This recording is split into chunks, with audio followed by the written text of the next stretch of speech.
Voyage au centre de la Terre, Jules Verne.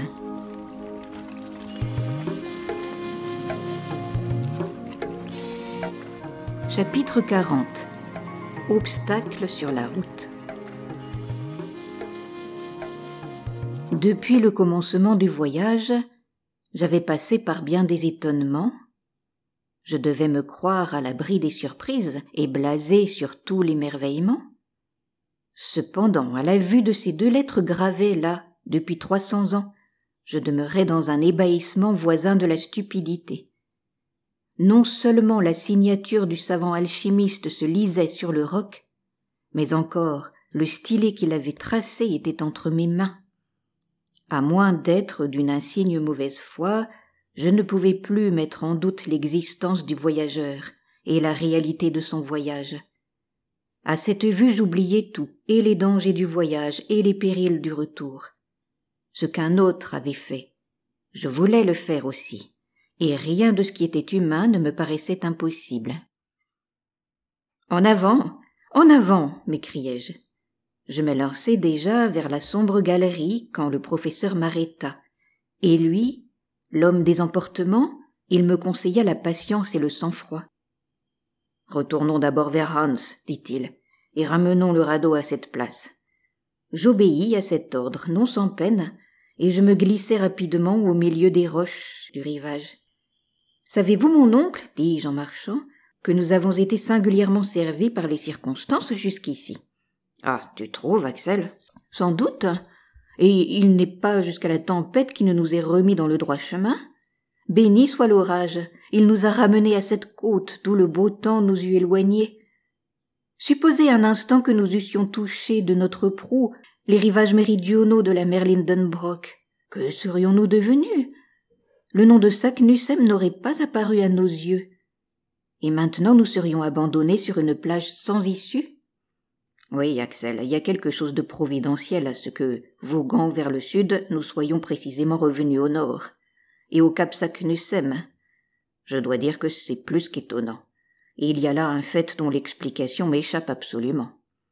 Et qu'importe, il n'y a pas à expliquer les faits, mais à en profiter.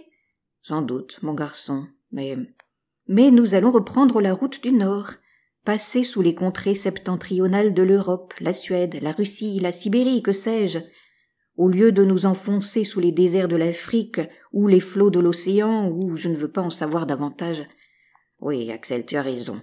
Et tout est pour le mieux, puisque nous abandonnons cette mer horizontale qui ne pouvait mener à rien. Nous allons descendre, et toujours descendre. Sais-tu bien que pour arriver au centre du globe, il n'y a plus que 1500 lieues à franchir ? Bah, m'écriai-je, c'est vraiment pas la peine d'en parler. En route ! Ces discours insensés duraient encore quand nous rejoignîmes le chasseur. Tout était préparé pour un départ immédiat.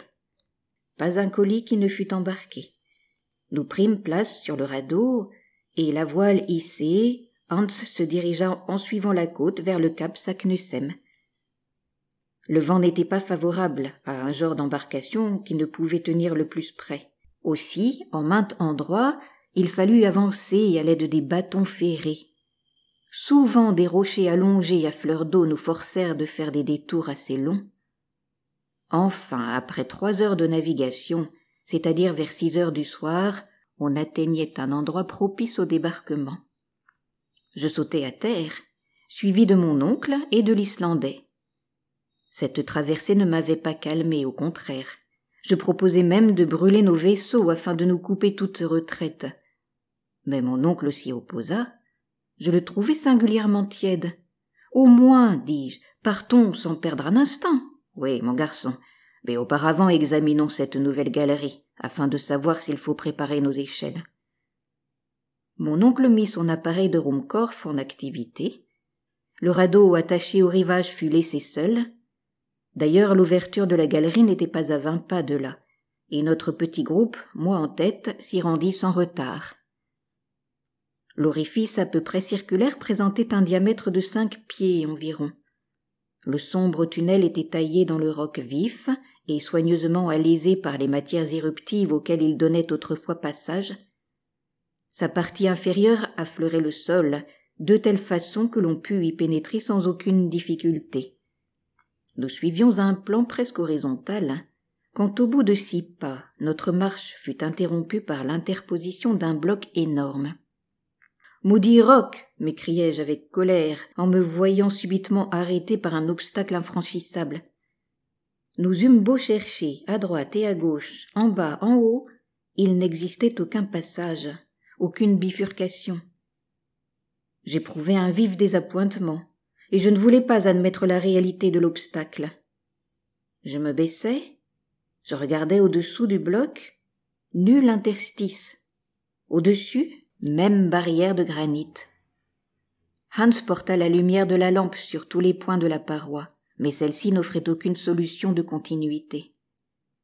Il fallait renoncer à tout espoir de passer. Je m'étais assis sur le sol. Mon oncle arpentait le couloir à grands pas. « Mais alors, Saknussemm » m'écriai-je. « Oui, » fit mon oncle.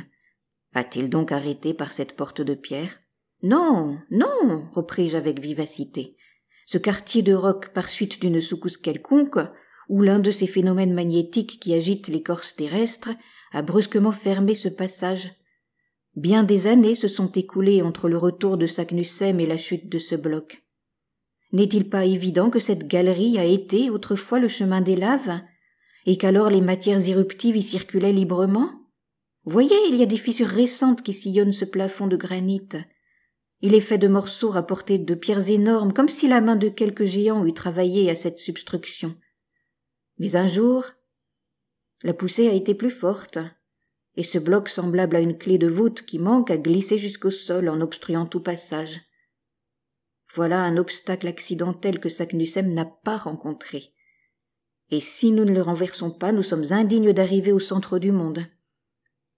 Voilà comment je parlais. Eh bien, reprit mon oncle, à coups de pioche, à coups de pic, faisons notre route et renversons ces murailles.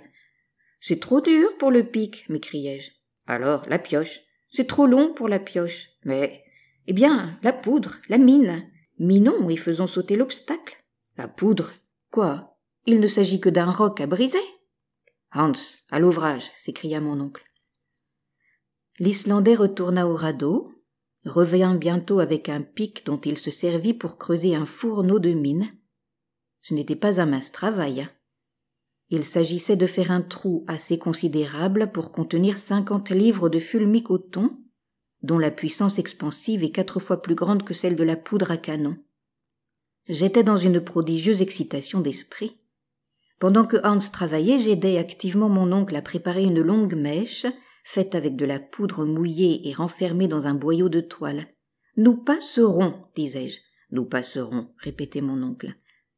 À minuit, notre travail de mineur fut entièrement terminé, la charge de fulmi-coton se trouvait enfouie dans le fourneau, et la mèche, se déroulant à travers la galerie, venait aboutir au dehors. Une étincelle suffisait maintenant pour mettre ce formidable engin en activité. « À demain, » dit le professeur. Il fallut bien se résigner et attendre encore pendant 6 grandes heures.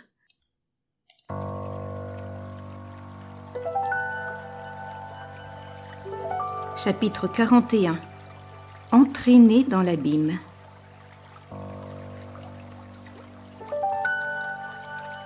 Le lendemain, jeudi 27 août, fut une date célèbre de ce voyage subterrestre. Elle ne me revient pas à l'esprit sans que l'épouvante ne fasse encore battre mon cœur. À partir de ce moment, notre raison, notre jugement, notre ingéniosité n'ont plus voix au chapitre et nous allons devenir le jouet des phénomènes de la terre. À 6 heures, nous étions sur pied. Le moment approchait de nous frayer par la poudre un passage à travers l'écorce de granit. Je sollicitai l'honneur de mettre le feu à la mine.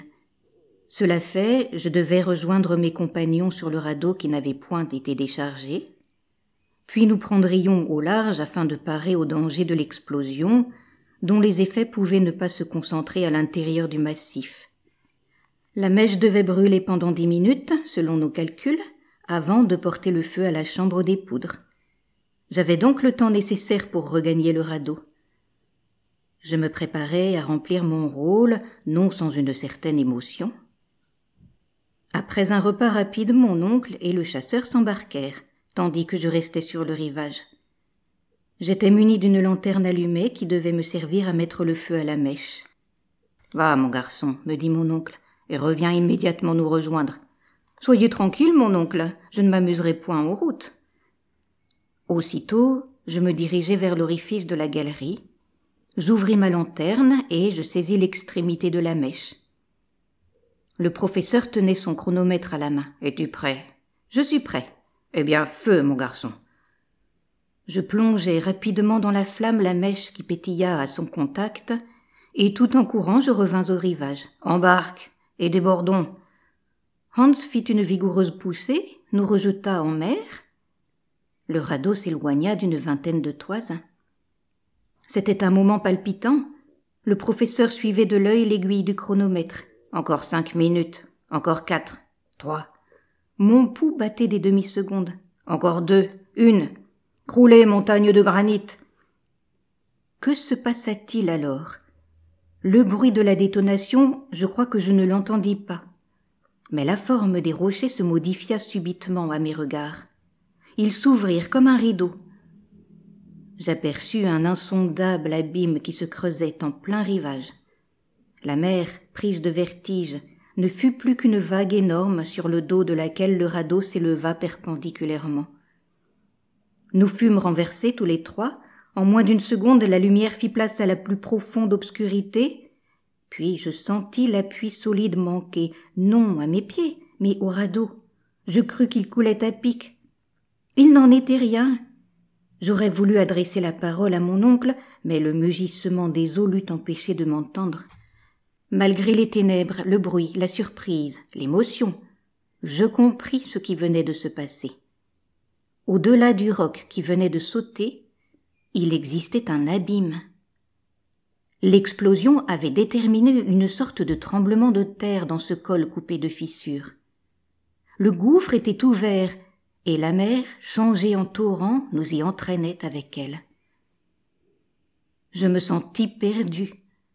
1 heure, 2 heures, que sais-je, se passèrent ainsi. Nous nous serrions les coudes, nous nous tenions les mains, afin de n'être pas précipités hors du radeau. Des chocs d'une extrême violence se produisaient, quand ils heurtaient la muraille. Cependant, ces heurts étaient rares, d'où je conclus que la galerie s'élargissait considérablement. C'était, à n'en pas douter, le chemin de Saknussemm, mais au lieu de le descendre seul, nous avions, par notre imprudence, entraîné toute une mer avec nous. Ces idées, on le comprend, se présentèrent à mon esprit sous une forme vague et obscure.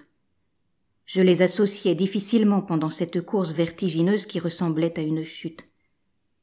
À en juger par l'air qui me fouettait le visage, elle devait surpasser celle des trains les plus rapides. Allumer une torche dans ces conditions était donc impossible, et notre dernier appareil électrique avait été brisé au moment de l'explosion. Je fus donc surpris de voir une lumière briller tout à coup près de moi. La figure calme de Hans s'éclaira. L'adroit chasseur était parvenu à allumer la lanterne, et bien que sa flamme vacillât à s'éteindre, elle jeta quelques lueurs dans l'épouvantable obscurité. La galerie était large. J'avais eu raison de la juger telle. Notre insuffisante lumière ne nous permettait pas d'apercevoir ces 2 murailles à la fois. La pente des eaux qui nous emportaient dépassait celle des plus insurmontables rapides de l'Amérique. Leur surface semblait faite d'un faisceau de flèches liquides, décochées avec une extrême puissance. Je ne puis rendre mon impression par une comparaison plus juste. Le radeau, pris par certains remous, filait parfois en tournoyant. Lorsqu'il s'approchait des parois de la galerie, j'y projetais la lumière de la lanterne, et je pouvais juger de sa vitesse à voir les saillies du roc se changer en traits continus, de telle sorte que nous étions enterrés dans un réseau de lignes mouvantes. J'estimais que notre vitesse devait atteindre 30 lieues à l'heure. Mon oncle et moi nous regardions d'un œil hagard, à côté au tronçon du mât, qui, au moment de la catastrophe, s'était rompu net. Nous tournions le dos à l'air afin de ne pas être étouffés par la rapidité d'un mouvement que nulle puissance humaine ne pouvait enrayer. Cependant, les heures s'écoulèrent. La situation ne changeait pas, mais un incident vint la compliquer. En cherchant à mettre un peu d'ordre dans la cargaison, je vis que la plus grande partie des objets embarqués avait disparu au moment de l'explosion, lorsque la mer nous assaillit si violemment. Je voulus savoir exactement à quoi m'en tenir sur nos ressources, et, la lanterne à la main, je commençai mes recherches. De nos instruments, il ne restait plus que la boussole et le chronomètre. Les échelles et les cordes se réduisaient à un bout de câble enroulé autour du tronçon de mât. Pas une pioche, pas un pic, pas un marteau, et malheur irréparable, nous n'avions pas de vivres pour un jour. Je me mis à fouiller les interstices du radeau, les moindres coins formés par les poutres et la jointure des planches. Rien. Nos provisions consistaient uniquement en un morceau de viande sèche et quelques biscuits. Je regardais d'un air stupide. Je ne voulais pas comprendre. Et cependant, de quel danger me préoccupais-je? Quand les vivres eussent été suffisants pour des mois, pour des années, comment sortir des abîmes où nous entraînait cet irrésistible torrent? À quoi bon craindre les tortures de la faim quand la mort s'offrait déjà sous tant d'autres formes? Mourir d'inanition, est-ce que nous en aurions le temps? Pourtant, par une inexplicable bizarrerie de l'imagination, j'oubliai le péril immédiat pour les menaces de l'avenir, qui m'apparurent dans toute leur horreur. D'ailleurs, peut-être pourrions-nous échapper aux fureurs du torrent et revenir à la surface du globe? Comment? Je l'ignore. Ou, qu'importe. Une chance sur 1000 est toujours une chance, tandis que la mort par faim ne nous laissait d'espoir dans aucune proportion, si petite qu'elle fût.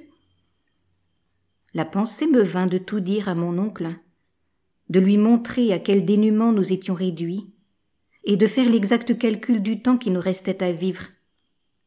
Mais j'eus le courage de me taire. Je voulais lui laisser tout son sang-froid. En ce moment, la lumière de la lanterne baissa peu à peu et s'éteignit entièrement. La mèche avait brûlé jusqu'au bout. L'obscurité redevint absolue. Il ne fallait plus songer à dissiper ces impénétrables ténèbres. Il restait encore une torche, mais elle n'aurait pu se maintenir allumée. Alors, comme un enfant, je fermai les yeux pour ne pas voir toute cette obscurité. Après un laps de temps assez long, la vitesse de notre course dédoubla. Je m'en aperçus à la réverbération de l'air sur mon visage. La pente des eaux devenait excessive. Je crois véritablement que nous ne glissions plus, nous tombions. J'avais en moi l'impression d'une chute presque verticale.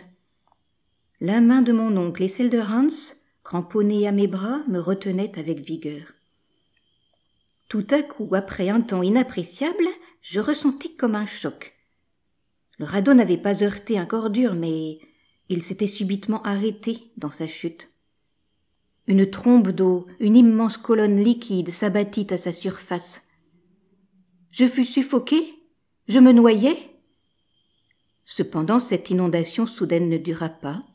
En quelques secondes, je me trouvais à l'air libre, que j'aspirais à plein poumon. Mon oncle et Hans me serraient le bras, le brisaient, et le radeau nous portait encore tous les trois.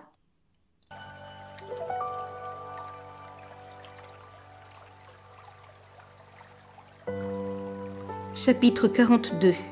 Le dernier repas. Je suppose qu'il devait être alors 10 heures du soir. Le premier de mes sens qui fonctionna après ce dernier assaut fut le sens de l'ouïe. J'entends presque aussitôt, car ce fut acte d'audition véritable, j'entendis le silence se faire dans la galerie, et succéder à ces mugissements qui depuis de longues heures remplissaient mes oreilles. Enfin ces paroles de mon oncle m'arrivèrent comme un murmure. « Nous montons !»« Que voulez-vous dire ?» m'écriai-je. « Oui, nous montons, nous montons. » J'étendis le bras, je touchai la muraille, ma main fut mise en sang, nous remontions avec une extrême rapidité. « La torche, s'écria le professeur. Hans, non sans difficulté, parvint à l'allumer, et bien que la flamme se rabattît de haut en bas par suite du mouvement ascensionnel, Elle jeta assez de clarté pour éclairer toute la scène. « C'est bien ce que je pensais, dit mon oncle. Nous sommes dans un puits étroit qui n'a pas 4 toises de diamètre. L'eau est arrivée au fond du gouffre, reprend son niveau et nous monte avec elle. »« Où ?» ?»« Je l'ignore, mais il faut se tenir prêt à tout événement. Nous montons avec une vitesse que j'évalue à 2 toises par seconde, soit 120 toises par minute, ou plus de 3 lieues et demie à l'heure. De ce train-là, on fait du chemin. Ouais, si rien ne nous arrête, si ce puits a une issue. Mais s'il est bouché, si l'air se comprime peu à peu sous la pression de la colonne d'eau, et si nous allons être écrasés ? Axel, répondit le professeur avec un grand calme, la situation est presque désespérée, mais il y a quelques chances de salut. Ce sont celles-là que j'examine. Si à chaque instant nous pouvons périr, à chaque instant aussi, nous pouvons être sauvés. Soyons donc en mesure de profiter des moindres circonstances. Mais que faire ? Réparer nos forces en mangeant. À ces mots, je regardais mon oncle d'un œil hagard. Ce que je n'avais pas voulu avouer, il fallait enfin le dire. Manger ? Répétai-je. Oui, sans retard. Le professeur ajouta quelques mots en danois. Hans secoua la tête. Quoi ? S'écria mon oncle. Nos provisions sont perdues ? Oui, voilà ce qu'il nous reste de vivre. Un morceau de viande sèche pour nous 3. Mon oncle me regardait sans vouloir comprendre mes paroles. Eh bien, dis-je, croyez-vous que nous puissions être sauvés ? Ma demande n'obtint aucune réponse. 1 heure passa, je commençais à éprouver une faim violente. Mes compagnons souffraient aussi, et pas un de nous n'osait toucher à ce misérable reste d'aliments. Cependant, nous montions toujours avec rapidité. Parfois, l'air nous coupait la respiration, comme aux aéronautes dont l'ascension est trop rapide. Mais si ceux-ci éprouvent un froid proportionnel à mesure qu'ils s'élèvent dans les couches atmosphériques, nous subissions un effet absolument contraire. La chaleur s'accroissait d'une inquiétante façon et devait certainement atteindre 40 degrés. Que signifiait un pareil changement ? Jusqu'alors, les faits avaient donné raison aux théories de Davy et de Lindenbrock. Jusqu'alors, des conditions particulières de roches réfractaires, d'électricité, de magnétisme avaient modifié les lois générales de la nature en nous faisant une température modérée, car la théorie du feu central restait à mes yeux la seule vraie, la seule explicable. Allions-nous donc revenir à un milieu où ces phénomènes s'accomplissaient dans toute leur rigueur et dans lequel la chaleur réduisait les roches à un complet état de fusion ? Je le craignais, et je le dis au professeur. Si nous ne sommes pas noyés ou brisés, si nous ne mourrons pas de faim, il nous reste toujours la chance d'être brûlés vifs. Il se contenta de hausser les épaules et retomba dans ses réflexions. 1 heure s'écoula, et sauf un léger accroissement dans la température, aucun incident ne modifia la situation. Enfin, mon oncle rompit le silence. « Voyons, il faut prendre un parti. »« Prendre un parti, dis-je. Oui, il faut réparer nos forces. Si nous essayons, en ménageant ce reste de nourriture, de prolonger notre existence de quelques heures, nous serons faibles jusqu'à la fin. Oui, jusqu'à la fin, qui ne se fera pas attendre. Eh bien, qu'une chance de salut se présente, qu'un moment d'action soit nécessaire, où trouverons-nous la force d'agir si nous nous laissons affaiblir par l'inanition ? Eh, mon oncle, ce morceau de viande dévoré, que nous restera-t-il après ? Rien, Axel, rien. Mais te nourrira-t-il davantage à le manger de tes yeux ? Tu fais là des raisonnements d'homme sans volonté, d'un être sans énergie. Ne désespérez-vous donc pas ? M'écriai-je avec irritation. Non. Quoi ? Vous croyez encore à quelque chance de salut ? Oui, certes oui. Et tant que ton cœur bat, tant que la chair palpite, je n'admets pas qu'un être doué de volonté laisse en lui place au désespoir. Quelle parole ! L'homme qui les prononçait en de pareilles circonstances était certainement d'une trempe peu commune. Manger ce qui reste de nourriture, jusqu'à la dernière miette, et réparer nos forces perdues. Ce repas sera notre dernier, soit, mais au moins, au lieu d'être épuisés, nous serons redevenus les hommes. Eh bien, dévorons, m'écriai-je. Mon oncle prit le morceau de viande, quelques biscuits échappés au naufrage. Il fit 3 portions égales et les distribua. Cela faisait environ 1 livre d'aliments pour chacun. Le professeur mangea avidement, avec une sorte d'emportement fébrile. Moi, sans plaisir, malgré ma faim, et presque avec dégoût. Hans, tranquillement, modérément, mâchant sans bruit de petites bouchées, et les savourant avec le calme d'un homme que les soucis de l'avenir ne pouvaient inquiéter. Il avait, en furetant bien, retrouvé une gourde à demi pleine de genièvre. Il nous l'offrit, et cette bienfaisante liqueur eut la force de me ranimer un peu. « Forträffling » dit Hans en buvant à son tour. « Excellent » riposta mon oncle. J'avais repris quelque espoir, mais notre dernier repas venait d'être achevé. Il était alors 5 heures du matin. L'homme est ainsi fait que sa santé est un effet purement négatif. Une fois le besoin de manger satisfait, on se figure difficilement les horreurs de la faim. Il faut les éprouver pour les comprendre. Aussi, au sortir d'un long jeûne, quelques bouchées de biscuits et de viande triomphèrent de nos douleurs passées. Cependant, après ce repas, chacun se laissa aller à ses réflexions. À quoi songeait Hans, cet homme de l'extrême Occident, que dominait la résignation fataliste des Orientaux? Pour mon compte, mes pensées n'étaient faites que de souvenirs, et ceux-ci me ramenaient à la surface de ce globe que je n'aurais jamais dû quitter. La maison de Königstrasse, ma pauvre Graüben, la bonne Marthe, passèrent comme des visions devant mes yeux. Et dans les grondements lugubres qui couraient à travers le massif, je croyais surprendre le bruit des cités sur la terre. Cependant, la température s'accroissait dans une forte proportion, et je me sentais baigné au milieu d'une atmosphère brûlante. Je ne pouvais la comparer qu'à la chaleur renvoyée par les fourneaux d'une fonderie à l'heure d'écouler. Peu à peu, Hans, mon oncle et moi, nous avions dû quitter nos vestes et nos gilets. Le moindre vêtement devenait une cause de malaise, pour ne pas dire de souffrance. « Montons-nous vers un foyer incandescent » m'écriai-je, à un moment où la chaleur redoublait. « Non, c'est impossible. » « Cependant, dis-je en tâtant la paroi, cette muraille est brûlante. » Au moment où je prononçais ces paroles, ma main ayant effleuré l'eau, je dus la retirer au plus vite. « L'eau est brûlante » m'écriai-je. Le professeur, cette fois, ne répondit que par un geste de colère. Alors, une invincible épouvante s'empara de mon cerveau et ne le quitta plus. J'avais le sentiment d'une catastrophe prochaine, et telle que la plus audacieuse imagination n'aurait pu la concevoir. Une idée, d'abord vague, incertaine, se changeait en certitude dans mon esprit. Mais je la repoussai, et elle revint avec obstination. Je n'osais la formuler. Cependant, quelques observations involontaires déterminèrent ma conviction. À la lueur douteuse de la torche, je remarquai des mouvements désordonnés dans les couches granitiques. Un phénomène allait évidemment se produire, dans lequel l'électricité jouait un rôle. Puis cette chaleur excessive, cette eau bouillonnante, je résolus d'observer la boussole. Elle était affolée.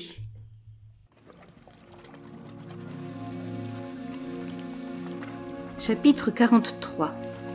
Dans la cheminée du volcan. Oui, affolée la boussole. L'aiguille sautait d'un pôle à l'autre avec de brusques secousses, parcourait tous les points du cadran et tournait comme si elle eût été prise de vertige. Je savais bien que d'après les théories les plus acceptées, l'écorce minérale du globe n'est jamais dans un état de repos absolu. Les modifications amenées par la décomposition des matières internes, l'agitation provenant des grands courants liquides, l'action du magnétisme tendent à l'ébranler incessamment, alors même que les êtres disséminés à la surface ne soupçonnent pas son agitation. Ce phénomène ne m'aurait donc pas autrement effrayé, ou du moins il n'eût pas fait naître dans mon esprit une idée terrible. Mais d'autres faits, certains détails, sui generis, ne purent me tromper plus longtemps. Les détonations se multipliaient avec une effrayante intensité. Je ne pouvais les comparer qu'au bruit que ferait un grand nombre de chariots entraînés rapidement sur le pavé. C'était un tonnerre continu. Puis la boussole affolée, secouée par les phénomènes électriques, me confirmait dans mon opinion. L'écorce minérale menaçait de se rompre, les massifs granitiques de se rejoindre, la fissure de se combler. Le vide de se remplir, et nous, pauvres atomes, nous allions être écrasés dans cette formidable étreinte. « Mon oncle !» m'écriai-je, « nous sommes perdus !»« Quelle est cette nouvelle terreur ?» dit-il avec un calme surprenant. « Qu'as-tu donc ?»« Ce que j'ai, observé ces murailles qui s'agitent, ce massif qui se disloque, cette chaleur torride, cette eau qui bouillonne, ces vapeurs qui s'épaississent, cette aiguille folle, tous les indices d'un tremblement de terre. » Mon oncle secoua doucement la tête. « Un tremblement de terre ? Oui, mon garçon, je crois que tu te trompes. Quoi ? Vous ne reconnaissez pas ces phénomènes ? D'un tremblement de terre ? Non. J'attends mieux que cela. Que voulez-vous dire ? Une éruption, Axel. Une éruption ? Nous sommes dans la cheminée d'un volcan en activité ? Je le pense, dit le professeur en souriant, et c'est ce qui peut nous arriver de plus heureux. De plus heureux ? Mon oncle était-il donc devenu fou ? Que signifiaient ces paroles ? Pourquoi ce calme et ce sourire ? Comment ? m'écriai-je. Nous sommes pris dans une éruption ? La fatalité nous a jetés sur le chemin des laves incandescentes, des roches de feu, des eaux bouillonnantes de toutes les matières éruptives. Nous allons être repoussés, expulsés, rejetés, vomis, lancés dans les airs avec les quartiers de roc, les pluies de cendres et de scories, dans un tourbillon de flammes, et c'est ce qui peut nous arriver de plus heureux ? Oui, répondit le professeur en me regardant par-dessus ses lunettes, car c'est la seule chance que nous ayons de revenir à la surface de la terre. Je passe rapidement sur les 1000 idées qui se croisèrent dans mon cerveau. Mon oncle avait raison, absolument raison, et jamais il ne parut ni plus audacieux ni plus convaincu qu'en ce moment, où il attendait et supputait avec calme les chances d'une éruption. Cependant nous montions toujours. La nuit se passa dans ce mouvement ascensionnel, les fracas environnants redoublaient.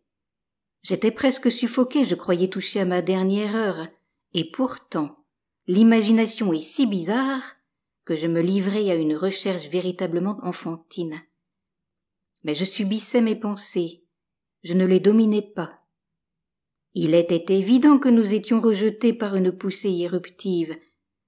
Sous le radeau il y avait des eaux bouillonnantes, et sous ces eaux toute une pâte de lave, un agrégat de roches qui, au sommet du cratère, se disperserait en tous sens. Nous étions donc dans la cheminée d'un volcan, pas de doute à cet égard. Mais cette fois, au lieu du Sneffels, volcan éteint, il s'agissait d'un volcan en pleine activité. Je me demandais donc quelle pouvait être cette montagne, et dans quelle partie du monde nous allions être expulsés. Dans les régions septentrionales, cela ne faisait aucun doute. Avant ces affolements, la boussole n'avait jamais varié à cet égard. Depuis le cap Saknussemm, nous avions été entraînés directement au nord pendant des centaines de lieues. Or, étions-nous revenus sous l'Islande ? Devions-nous être rejetés par le cratère de l'Éclat ou par 2 des 7 autres monts ignivomes de l'île ? Dans un rayon de 500 lieues à l'ouest, je ne voyais sous ce parallèle que des volcans mal connus de la côte nord-ouest de l'Amérique. Dans l'est, un seul existait sous le 80e degré de latitude, l'Esk, dans l'île de Jan Mayen, non loin de Spitzberg. Certes, les cratères ne manquaient pas, et ils se trouvaient assez spacieux pour vomir une armée tout entière. Mais lequel nous servirait d'issue ? C'est ce que je cherchais à deviner. Vers le matin, le mouvement d'ascension s'accéléra. Si la chaleur s'accrut au lieu de diminuer, aux approches de la surface du globe, c'est qu'elle était toute locale et due à une influence volcanique. Notre genre de locomotion ne pouvait plus me laisser aucun doute dans l'esprit. Une force énorme, une force de plusieurs centaines d'atmosphères, produite par les vapeurs accumulées dans le sein de la Terre, nous poussait irrésistiblement. Mais à quel danger innombrable elle nous exposait! Bientôt, des reflets fauves pénétrèrent dans la galerie verticale qui s'élargissait. J'apercevais à droite et à gauche des couloirs profonds semblables à d'immenses tunnels, d'où s'échappaient des vapeurs épaisses. Des langues de flammes en léchaient les parois en pétillant. « Voyez, voyez, mon oncle !» Eh bien, ce sont des flammes sulfureuses, rien de plus naturel dans une éruption. Mais si elles nous enveloppent? Elles ne nous envelopperont pas. Mais si nous étouffons? Nous n'étoufferons pas. La galerie s'élargit, et s'il le faut, nous abandonnerons le radeau pour nous abriter dans quelques crevasses. Et l'eau? Et l'eau montante? Il n'y a plus d'eau, Axel, mais une sorte de pâte lavique qui nous soulève avec elle jusqu'à l'orifice du cratère. La colonne liquide avait effectivement disparu pour faire face à des matières éruptives assez denses, quoique bouillonnantes. La température devenait insoutenable, et un thermomètre exposé dans cette atmosphère eût marqué plus de 70 degrés. La sueur m'inondait. Sans la rapidité de l'ascension, nous aurions certainement été étouffés. Cependant, le professeur ne donnait pas suite à sa proposition d'abandonner le radeau, et il fit bien. Ces quelques poutres mal jointes offraient une surface solide, un point d'appui qui nous eût manqué partout ailleurs. Vers 8 heures du matin, un nouvel incident se produisit pour la première fois. Le mouvement ascensionnel cessa tout à coup. Le radeau demeura absolument immobile. « Qu'est-ce donc ?» demandai-je, ébranlé par cet arrêt subit comme par un choc. « Une halte. »« Est-ce l'éruption qui se calme ?»« J'espère bien que non. » Je me levai. J'essayai de voir autour de moi. Peut-être le radeau, arrêté par une saillie de roc, opposait-il une résistance momentanée à la masse éruptive? Dans ce cas, il fallait se hâter de le dégager au plus vite. Il n'en était rien. La colonne de cendres, de scories et de débris pierreux avait elle-même cessé de monter. « Est-ce que l'éruption s'arrêterait ?» m'écriai-je. « Ah, fit mon oncle les dents serrées, tu le crains, mon garçon. Mais rassure-toi, ce moment de calme ne saurait se prolonger. Voilà déjà 5 minutes qu'il dure, et avant peu nous reprendrons notre ascension vers l'orifice du cratère. » Le professeur, en parlant ainsi, ne cessait de consulter son chronomètre, et il devait avoir raison encore dans ses pronostics. Bientôt le radeau fut repris d'un mouvement rapide et désordonné qui dura 2 minutes à peu près, et il s'arrêta de nouveau. « Bon, » fit mon oncle en observant l'heure, « dans 10 minutes, il se remettra en route. »« Oui, nous avons affaire à un volcan dont l'éruption est intermittente. Il nous laisse respirer avec lui. » Rien n'était plus vrai. À la minute assignée, nous fûmes lancés de nouveau avec une extrême rapidité. Il fallait se cramponner aux poutres pour ne pas être rejeté hors du radeau. Puis la poussée s'arrêta. Combien de fois se produisit cette manœuvre?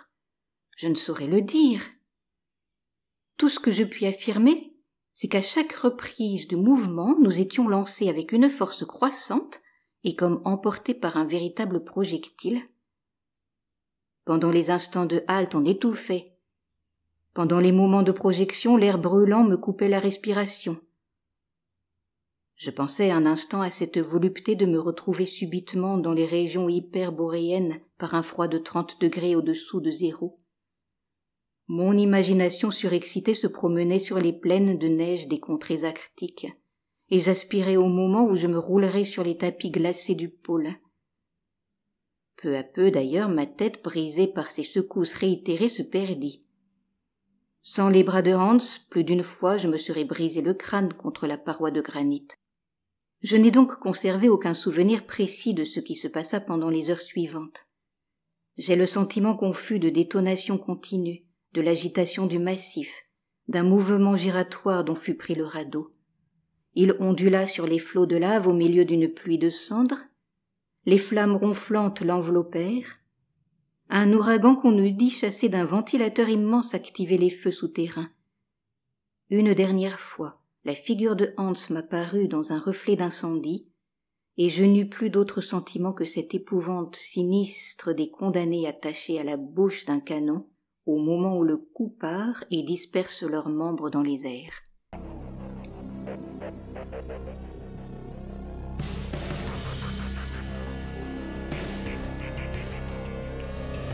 Si cela vous a plu, vous pouvez retrouver d'autres histoires et poésies sur ma chaîne Entendre lire.